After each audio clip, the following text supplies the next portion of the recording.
You're good? Yeah. Mr. President, I appreciate your taking time for an interview today. Interesting discussion out there with a lot of people who support the tax bill. Even though it gave tax cuts to at least 2 out of 3 Americans, maybe more, there's still a majority of Americans who don't believe it. Have you and Republicans done a good enough job of selling what the tax bill did? I think we did a great job in getting it approved, but maybe a lot of the Republicans, including myself, haven't explained to people how much they're getting. Now they know it. A lot of stories are coming out with how incredible it's been for people. So they're learning, but it's had a tremendous impact. It could be $7,000, $8,000, $9,000 in some cases. It's a tremendous tax cut for people, and people are really learning.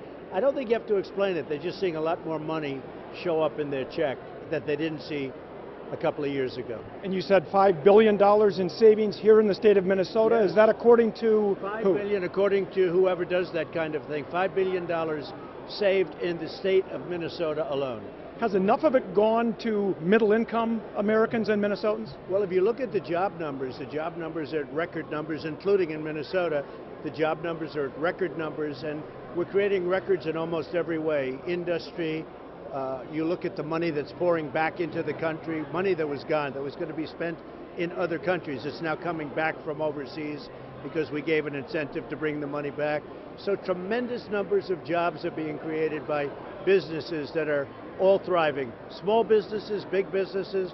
The estate tax has gone from the small farms and businesses so that people can leave their farm or their business to their children and they don't have to pay tax. A lot of things are happening that are very, very good. As you know, Minnesota Senator Amy Klobuchar wants your job. Today she released her 2018 tax returns. She challenges you to do the same, and she's also critical of the tax bill. Could you beat Amy Klobuchar in a race in Minnesota? Well, I don't think she's a factor, certainly nationwide. I don't even see her showing up at the charts. She seems like a very nice person. I don't know her. As far as taxes, as soon as I do, they audit, they've been doing an audit of me for a long time, different audits. I have a big company, very big. Lawyers for anybody in the midst of an audit would not give tax returns. And as far as Minnesota is concerned, you look at the pipeline and so many other things that the Democrats are stopping. We'll get it done, but the Democrats are stopping very important projects in Minnesota. I've opened up the range, as you know. You take a look at the Iron Range and all of the things that we've done, and tremendous numbers of jobs are pouring in. You have a record low unemployment in Minnesota. That was caused by what I've done with the taxes and also, I think importantly, with the regulations. Are you confident you can win Minnesota regardless of who the Democratic candidate is? Well, I think so. I think Minnesota's been treated very unfairly, really unfairly in terms of immigration. What they've done with Minnesota for immigration has been very, very unfortunate and unfair. And yeah, I think I'm going to win Minnesota. Almost won it last time, first time in many, many decades that a Republican would be in that position.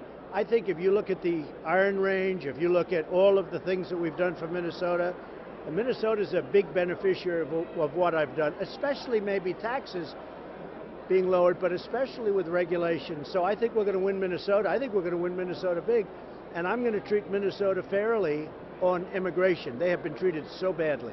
Congresswoman Omar sent out a release last night saying that your tweet from a couple of days ago has led to direct threats on her life. Any second thoughts about that tweet and the way it was produced and put together? No, not at all. Look, she's been very disrespectful to this country. She's been very disrespectful, frankly, to Israel.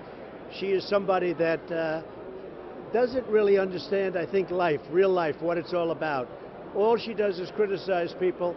Take a look at her. Take a real good look at her. She's got to respect what's happened in this country.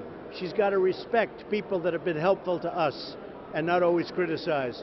So I think that it's unfortunate. She's got a way about her that's very, very bad, I think, for our country. I think she's extremely unpatriotic and extremely disrespectful to our country. One final question. Thursday, it sounds like the redacted Mueller report might come out. Do you have any concerns about what that might show?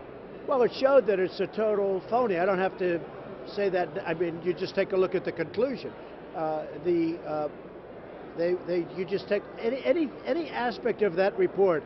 I hope it does come out, because there was no collusion whatsoever, no collusion. There was no obstruction, because that was ruled by the Attorney General.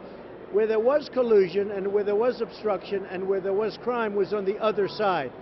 Because how did this whole thing start? It was a big con job, and everybody knows it. It was a total con job, and I think it's a shame. So I heard it's going to come out on Thursday. That's good, and there can't be anything there because there was no crime. There was no anything. The crime was committed by the other side. This crime was all made up. It was all a fabrication, and that's come out loud and clear.